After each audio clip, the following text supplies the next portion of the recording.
Mi esposa me dejó y los chicos todos se pusieron de su lado. Ahora están intentando reconectar, pero yo les dije que mantuvieran esa misma energía. Me casé a los 22, ya tenía 3 hijos antes de los 30.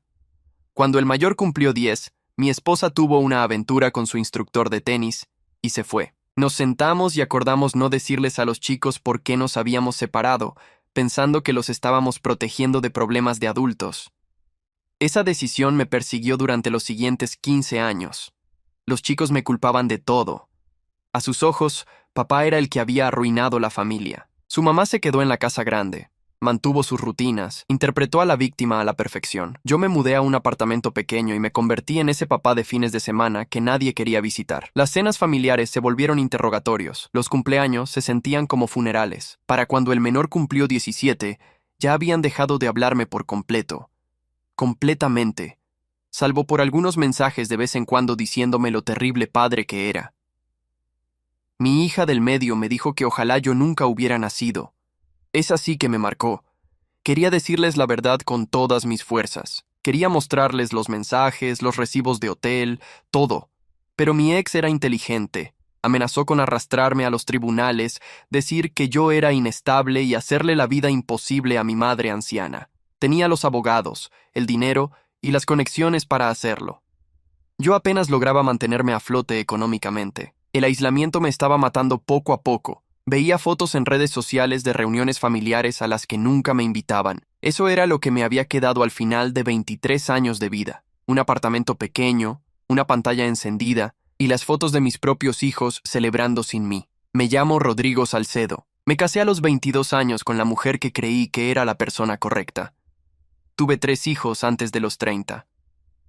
Construí una familia que, durante algunos años, fue real. Luego, cuando el mayor cumplió 10, descubrí que mi esposa llevaba meses con su instructor de tenis. Nos separamos. Acordamos no decirles a los chicos el motivo, pensando que los protegíamos. Esa decisión me persiguió durante los siguientes 15 años. Lo que no anticipé fue cuánto poder le entregué a ese silencio.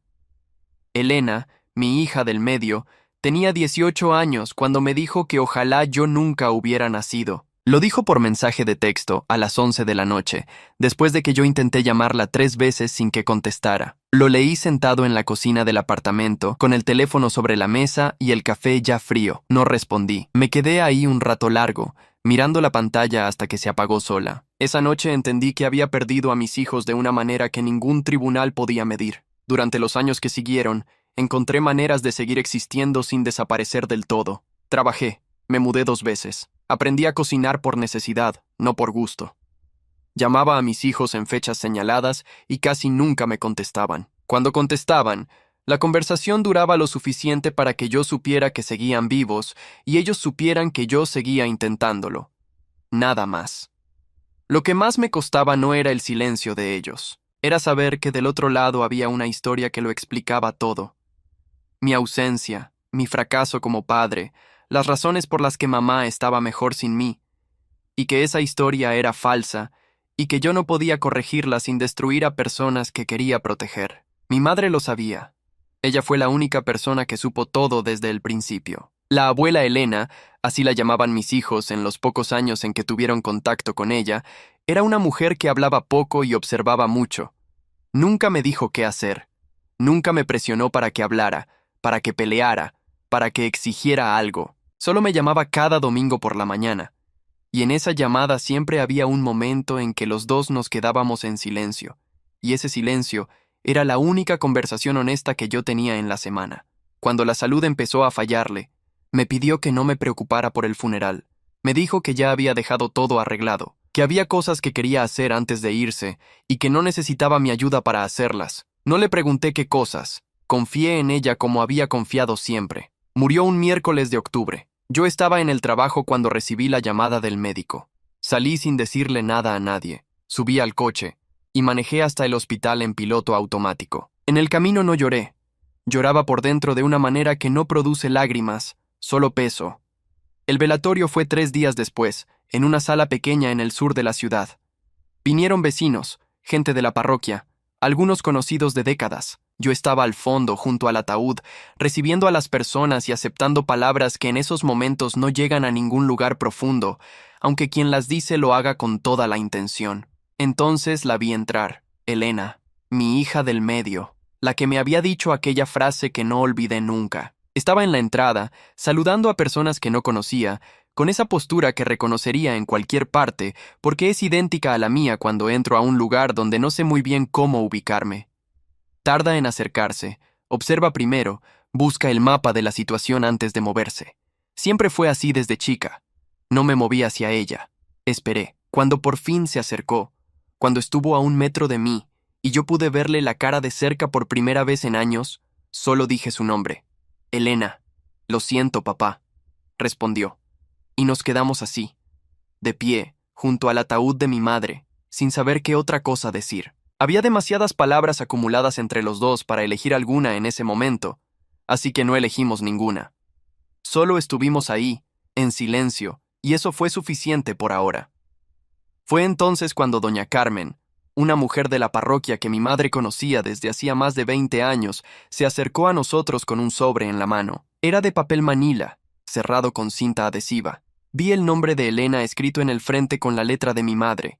Esa letra que en los últimos años se había vuelto más irregular, más esforzada. Tu abuela lo dejó con instrucciones, le dijo doña Carmen a Elena. Dijo que te lo entregara en persona, que no lo mandara por correo ni lo dejara con nadie más. Elena miró el sobre. Luego me miró a mí. ¿Tú sabías de esto?, me preguntó. No, respondí. Y era verdad. No sabía del sobre, pero conocía a mi madre lo suficiente para saber que si había dejado instrucciones específicas, si había pedido que ese sobre llegara en mano y no de otra manera, era porque lo que había adentro importaba. Mi madre no hacía las cosas sin motivo. Elena se fue con el sobre sin abrirlo.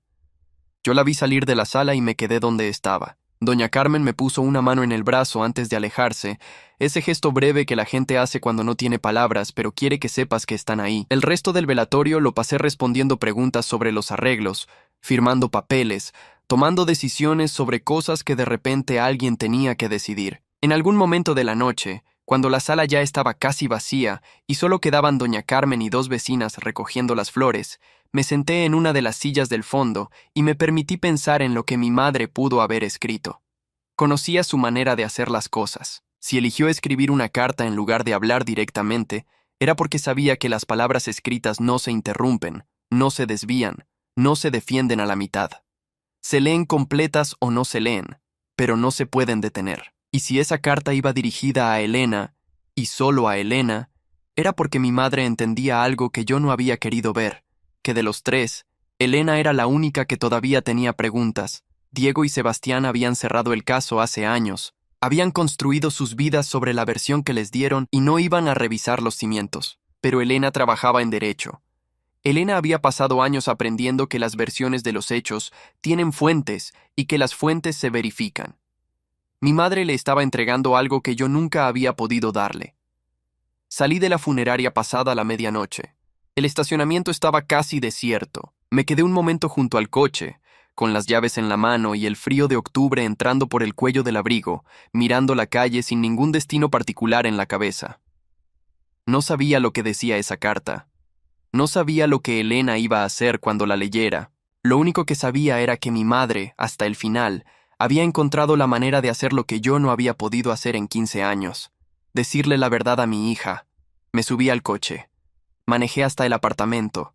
Calenté agua para el café, aunque no lo tomé. Me senté en la mesa de la cocina con el teléfono frente a mí, esperando sin saber exactamente qué era lo que esperaba. A las 2:15 de la mañana, el teléfono vibró. Era un mensaje de Elena. Solo decía, «Papá, necesito hablar contigo». Leí ese mensaje 3 veces. Luego lo guardé, apagué la luz, y por primera vez en muchos años, me fui a dormir con algo parecido a la esperanza. No porque esperara que todo se arreglara de la noche a la mañana, sino porque después de 15 años del lado de afuera, alguien había decidido abrir la puerta. Elena llegó a las 10 de la mañana del día siguiente. No me avisó la hora exacta, solo me mandó un mensaje cerca de las 9 diciendo que estaba en camino, y yo me quedé en el apartamento sin saber qué hacer con las manos. Limpié la cocina que ya estaba limpia. Acomodé 2 veces los cojines del sofá. Preparé café para los dos aunque no sabía si ella tomaba café, porque hay cosas de tus propios hijos que dejas de saber cuando te alejas de su vida cotidiana durante 15 años.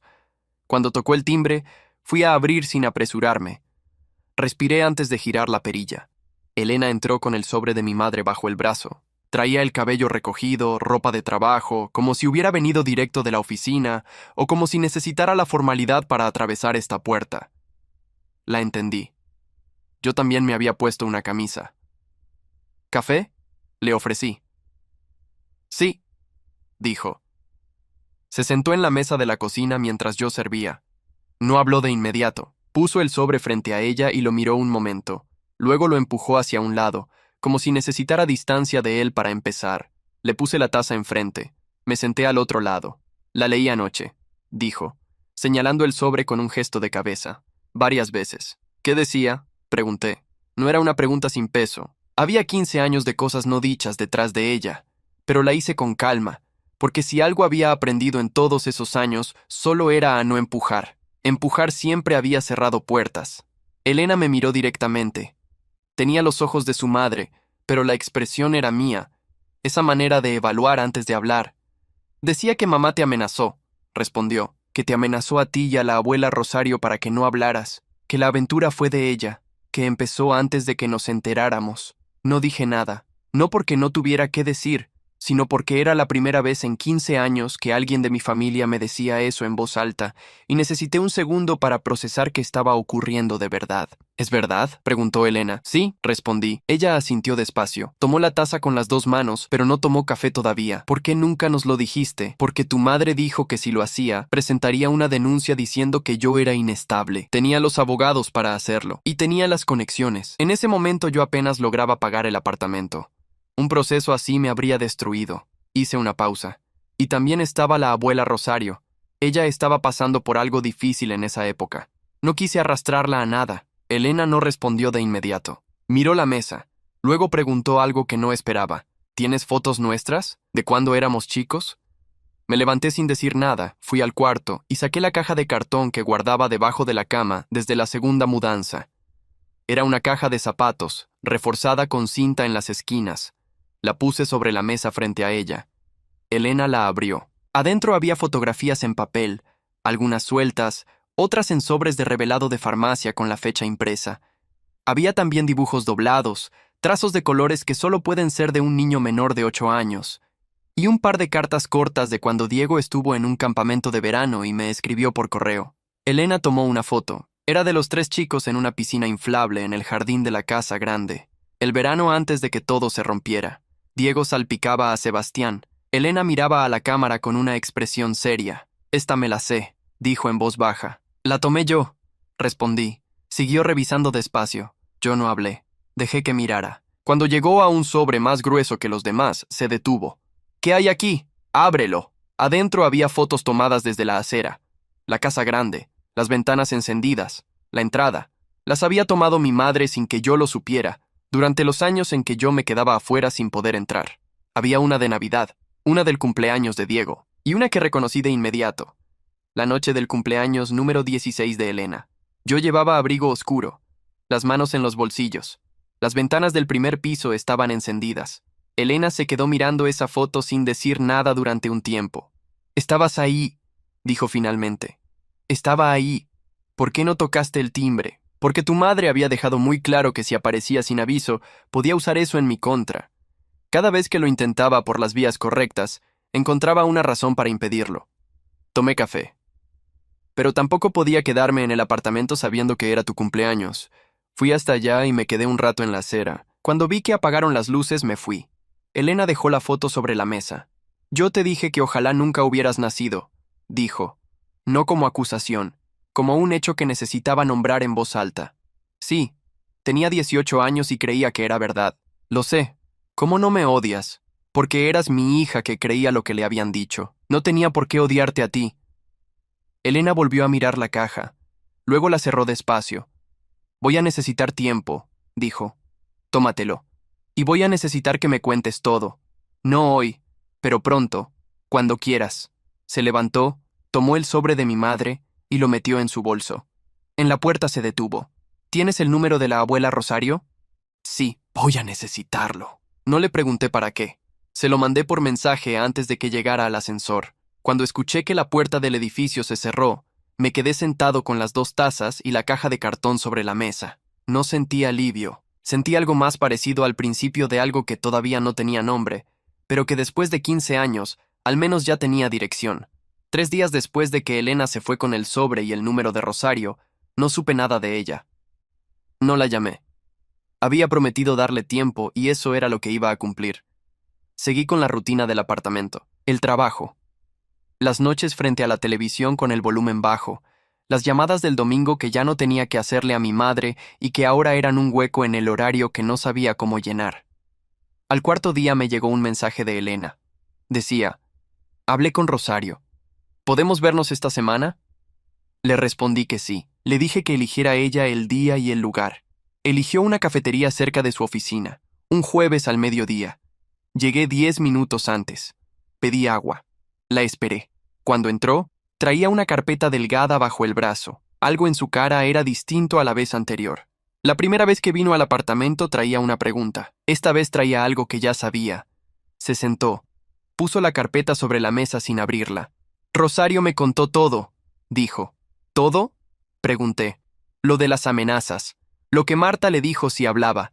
Lo del abogado que le mandó una carta advirtiéndole que no se involucrara. Me contó que estuvo 2 años sin hablar contigo, por miedo a que Marta cumpliera lo que había prometido. Rosario era mi hermana menor. Cuando el matrimonio se rompió, ella estaba pasando por un proceso de separación propio, con 2 hijos chicos y sin trabajo estable. Marta lo sabía. Marta siempre supo exactamente dónde aplicar presión. Rosario no tenía por qué cargar con eso, dije. No, pero lo cargó igual. Elena miró la carpeta. También me dijo algo que no estaba en la carta de la abuela.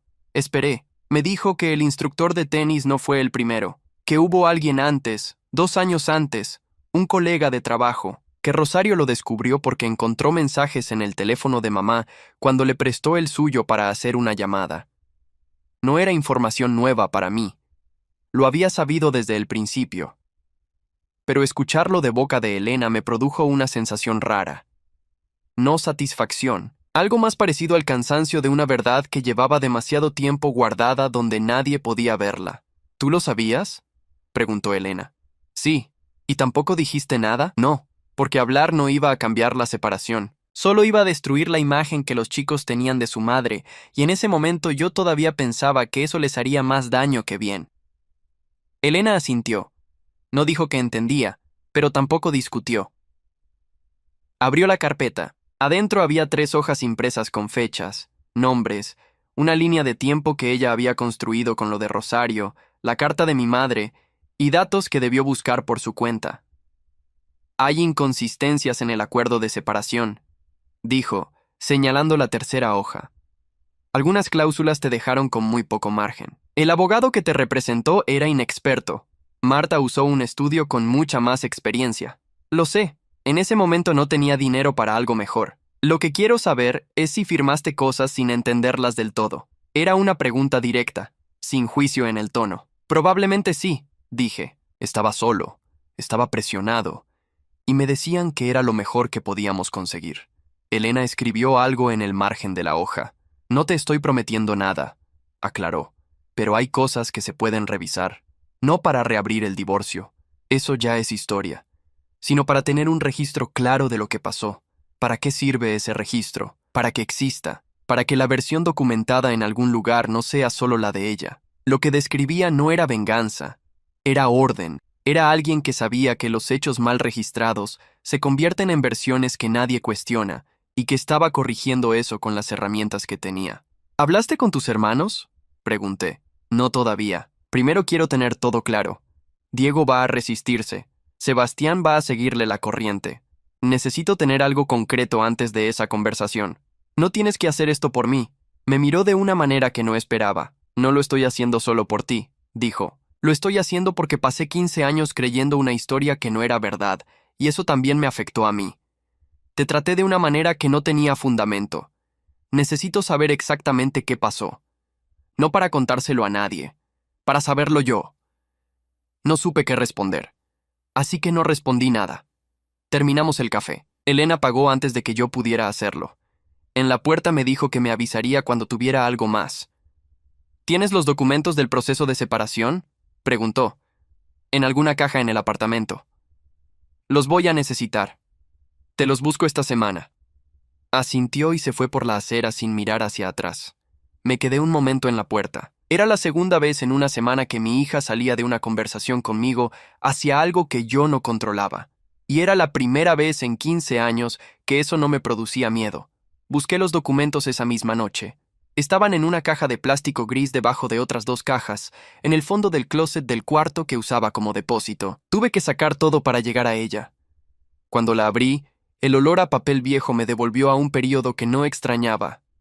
Los meses posteriores al divorcio, cuando vivía rodeado de papeles que no entendía del todo y decisiones que tomaba bajo presión. Adentro había una carpeta azul con el contrato de separación, copias de los acuerdos de custodia, correspondencia con el abogado y un sobre pequeño que no recordaba haber guardado ahí. Lo abrí. Adentro había 3 recibos de hotel con fecha, nombre del establecimiento y número de habitación. Los había guardado en su momento por instinto, sin saber muy bien para qué. Nunca los usé porque usarlos habría costado más de lo que habría ganado. Los puse aparte. El resto de la carpeta lo dejé sobre la mesa y le mandé un mensaje a Elena diciéndole que ya tenía todo listo.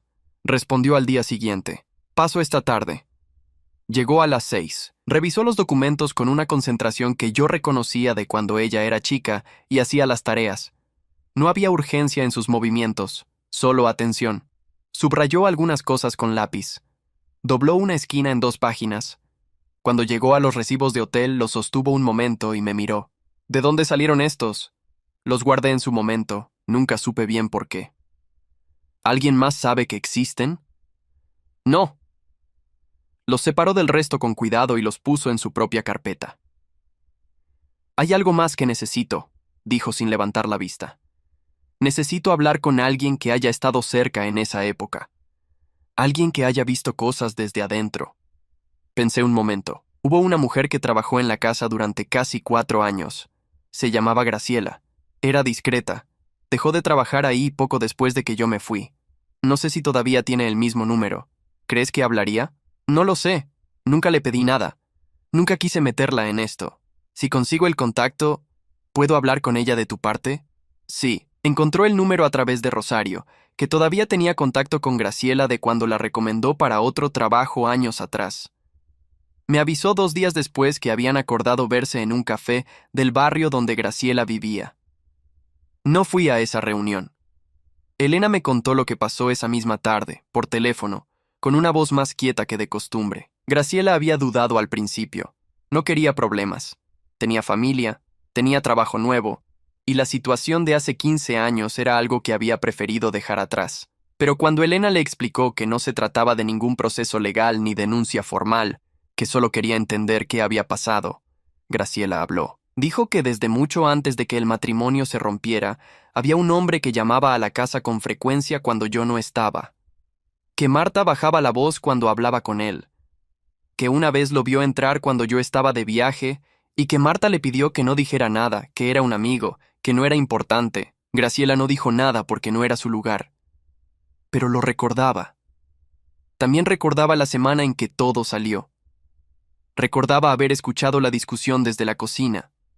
Recordaba que Marta lloraba, pero que sus palabras no eran de alguien que pedía perdón, sino de alguien que calculaba cómo manejar la situación. Recordaba que yo me fui esa misma semana sin hacer escándalo, sin gritar, sin decirle nada a nadie. Dijo que siempre le pareció raro que usted no dijera nada, me contó Elena, que en su experiencia, los hombres que no dicen nada en esos momentos son los que tienen algo que perder si hablan, o los que están protegiendo a alguien. Las 2 cosas eran ciertas, respondí. Hubo un silencio breve. Graciela está dispuesta a escribir una declaración, no firmada, por ahora, pero escrita. ¿Para qué la necesitas? Para el registro, para que cuando Diego y Sebastián digan que estamos inventando cosas, haya algo más que la carta de la abuela y mi palabra. Lo dijo con calma, sin emoción particular en la voz. Estaba construyendo algo. No sabía exactamente qué forma iba a tomar, pero lo construía con cuidado, pieza por pieza, sin apuro y sin ruido. Elena, dije, ¿qué? ¿Estás bien con todo esto? Tardó un segundo en responder. Estoy bien. Es difícil procesar algunas cosas. Pero estoy bien. Si en algún momento necesitas parar, para. No tienes que llegar a ningún lado con esto. Lo sé. Otra pausa. Pero quiero llegar. Esa noche pensé en Graciela, en que había guardado todo eso durante 15 años sin que nadie se lo pidiera. En que cuando alguien finalmente fue a preguntarle, habló. No porque tuviera algo que ganar, sino porque lo que había visto seguía sin resolverse, y eso también pesa con el tiempo. 2 días después, Elena me llamó para decirme que tenía la declaración de Graciela y que la semana siguiente iba a hablar con Diego. No le dije que tuviera cuidado. Ya sabía cuidarse sola. Solo le dije que me llamara después cuando terminara. Lo haré, respondió, y colgó. Me quedé con el teléfono en la mano. Afuera llovía. Escuché el ruido del agua contra la ventana y no hice nada más que eso. Escuchar. Elena llamó el sábado por la tarde. Contesté al primer tono. Llevaba 2 días esperando esa llamada sin decírselo a nadie, porque no había nadie a quien decírselo. Ya hablé con Diego, dijo. ¿Cómo estuvo? Difícil, pero terminé de decir lo que tenía que decir. No me dio detalles de inmediato. Escuché que estaba afuera. Había ruido de viento y de calle detrás de su voz. Le pregunté si podíamos vernos. Mañana, dijo. ¿Puedo ir al apartamento? Cuando quieras. Llegó al mediodía del domingo con café comprado, 2 vasos de cartón y la misma carpeta que ya había visto 2 veces. Se sentó en la misma silla de siempre. Puso los cafés entre los dos. Diego no lo tomó bien, empezó. No esperaba que lo hiciera. Dijo que la carta de la abuela podía ser falsa, que yo estaba siendo manipulada, que tú siempre fuiste bueno para hacerte la víctima. Hizo una pausa. Usó esas palabras exactas. No dije nada. Le mostré la declaración de Graciela. La leyó, la dejó sobre la mesa y dijo que Graciela siempre te había tenido simpatía y que eso invalidaba cualquier cosa que dijera. ¿Y los recibos? Dijo que podían ser de cualquier cosa, que no probaban nada concreto. Tomé el café. Lo sostuve con las 2 manos sin tomarlo todavía. ¿Qué hiciste? Elena abrió la carpeta. Sacó una hoja y la puso frente a mí. Era una impresión de una conversación de mensajes de texto. Los contactos estaban marcados como M y como X. Sebastián guardó estos mensajes, dijo. No sé por qué los guardó. Quizás porque en algún lugar sabía que algún día iban a importar. Me los mandó anoche después de que hablé con Diego. Leí los mensajes. Eran de la época del divorcio. M era Marta. X era el instructor. Los mensajes no dejaban espacio para interpretación. Había fechas, referencias a encuentros y un par de líneas donde Marta le decía al instructor que el proceso legal iba bien y que pronto estaría libre de todo. Libre de todo. Solté la hoja sobre la mesa. ¿Sebastián los tenía desde hace cuánto tiempo? Pregunté. No lo sé con exactitud. Dice que los encontró en el teléfono viejo de Marta hace unos años, cuando ella le pidió que le borrara cosas antes de cambiarlo. Los copió y no dijo nada. ¿Por qué ahora? Porque yo fui a buscarlo después de hablar con Diego. Le conté todo, y Sebastián lloró. Elena miró la mesa un momento. No lo vi venir. Se quedó en silencio un rato largo y luego me dijo que siempre tuvo una duda, que algo nunca le cerró del todo, pero que era más fácil no preguntar. Conocía ese mecanismo. Era el mismo que habían usado todos durante 15 años. Era más fácil no preguntar porque la respuesta podía costar demasiado. ¿Y Diego? Pregunté. Vio los mensajes esta mañana. Sebastián se los mandó sin avisarme. Elena tomó su café. Me llamó hace 2 horas. No pidió disculpas, pero tampoco dijo que estábamos inventando cosas. Se quedó en silencio la mayor parte de la llamada y al final dijo que necesitaba tiempo. Eso es algo. Es algo, confirmó. Hubo un silencio entre los dos que no era incómodo. Era el tipo de silencio que ocurre cuando 2 personas acaban de procesar algo grande y ninguna tiene prisa por llenarlo. ¿Qué vas a hacer con todo esto? Le pregunté. Ya lo hice. Cerró la carpeta. Armé un expediente completo. La carta de la abuela, la declaración de Graciela, los recibos, los mensajes de Sebastián, las inconsistencias del acuerdo de separación. Todo está ordenado, fechado y guardado. ¿Para presentarlo en algún lado? No necesariamente. El divorcio ya es cosa juzgada. Pero si en algún momento Marta decide hacer algo que te afecte, ese expediente existe, y ella no sabe que existe. No era una amenaza. Era precisamente lo contrario. Era la garantía de que la amenaza de Marta la que había funcionado durante 15 años, ya no tenía el mismo poder, porque ese poder dependía de que nosotros no tuviéramos nada, y ahora teníamos algo. Elena, dije. Me miró. Gracias. No respondió de inmediato, bajó la vista al café, lo giró despacio entre las manos. No me agradezcas todavía, dijo. Todavía tengo que hacer una cosa. ¿Cuál? Hablar con mamá. No dije nada. Esperé, no para confrontarla, no para mostrarle el expediente ni para decirle lo que sé, solo para decirle que sé, y que a partir de ahora las cosas van a funcionar de otra manera. ¿Qué manera? Una en la que ella no sea el centro de todo. Una en la que yo decida con quién tengo relación y en qué términos. Hizo una pausa. Una en la que tú puedas existir en mi vida sin que eso sea un problema para nadie. Lo dijo sin drama, sin elevar la voz. Era una decisión que ya había tomado y que me estaba comunicando, no una declaración que necesitara mi aprobación. ¿Cuándo vas a hablar con ella? Esta semana. Ya le pedí que nos veamos. Terminamos los cafés. Elena recogió la carpeta, se puso el abrigo, y antes de salir se detuvo en la puerta de la cocina, igual que la primera vez que estuvo aquí. Pero esta vez no preguntó nada. Solo me miró un segundo y asintió, de esa manera que tienen algunas personas de decir algo sin usar palabras. Cerré la puerta cuando se fue. Me apoyé contra ella un momento, con la espalda contra la madera, mirando el apartamento pequeño que había sido mi mundo durante 15 años. El capítulo siguiente no dependía de mí, dependía de ella. Y por primera vez en mucho tiempo, eso no me pesaba. Elena habló con Marta un miércoles por la tarde. No me contó los detalles esa noche. Me mandó un mensaje corto que decía: ya terminé, estoy bien, te llamo mañana. Lo leí, respondí que estaba bien y no pregunté nada más. Aprendí a esperar. Llamó al día siguiente, a las 9 de la mañana, antes de entrar a la oficina. ¿Cómo estuvo?, pregunté. Controlado, dijo. Me reuní con ella en su casa. Le dije que sabía lo que había pasado. No le mostré el expediente. No le describí lo que tengo. Solo le dije que sabía, que Diego y Sebastián también sabían, y que a partir de ahora yo iba a tener una relación contigo sin que eso fuera un tema de discusión. ¿Cómo reaccionó? Primero lo negó. Dijo que la carta de la abuela era la versión de una mujer enferma que siempre te favoreció a ti. Dijo que Rosario nunca la quiso. Dijo varias cosas en ese orden. Hizo una pausa. La dejé hablar. Cuando terminó, le dije que no estaba ahí para debatir la versión de los hechos, que ya tenía la mía y que era suficiente. ¿Y después? Se quedó en silencio.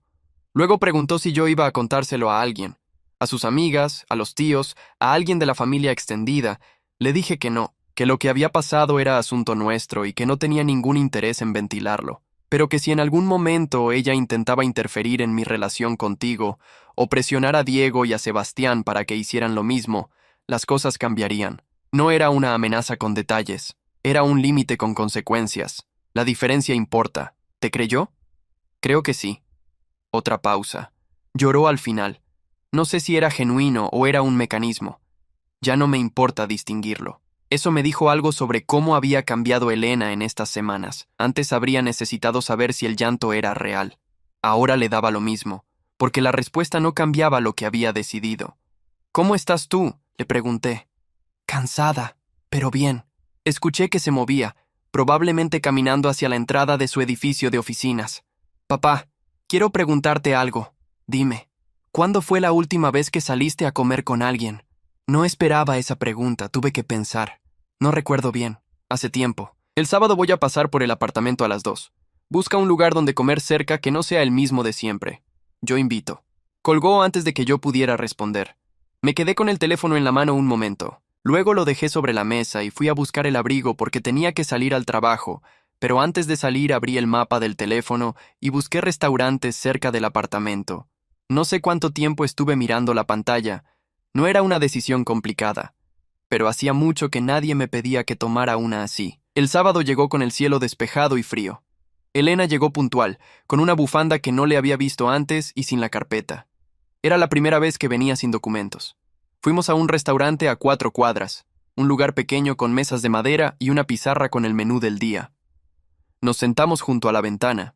Pedimos sin apuro. Hablamos de cosas que no tenían que ver con Marta, con el expediente, ni con Diego.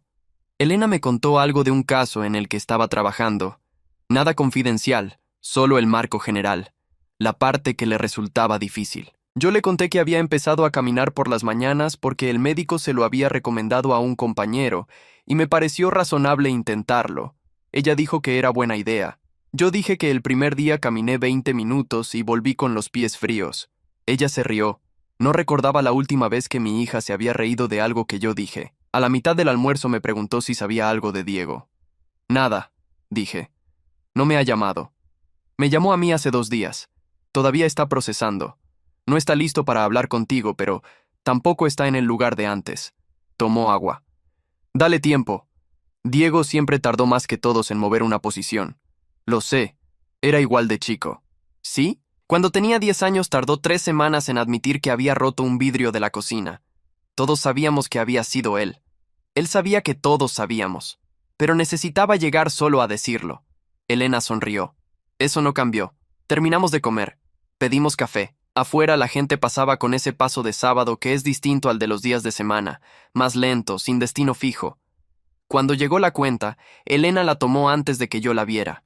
Te dije que invitaba, dijo. Puedo pagar mi parte. Ya sé que puedes. Sacó la tarjeta. Pero dije que invitaba.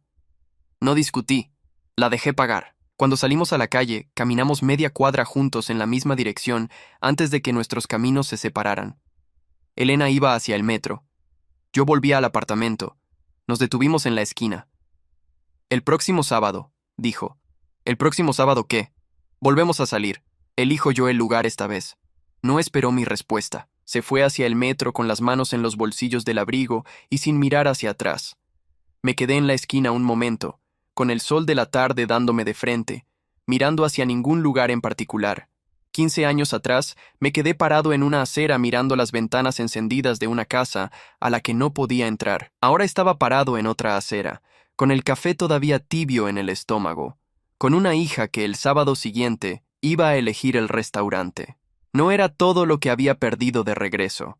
Nunca iba a hacerlo, pero era suficiente para caminar hacia el apartamento sin el peso de siempre.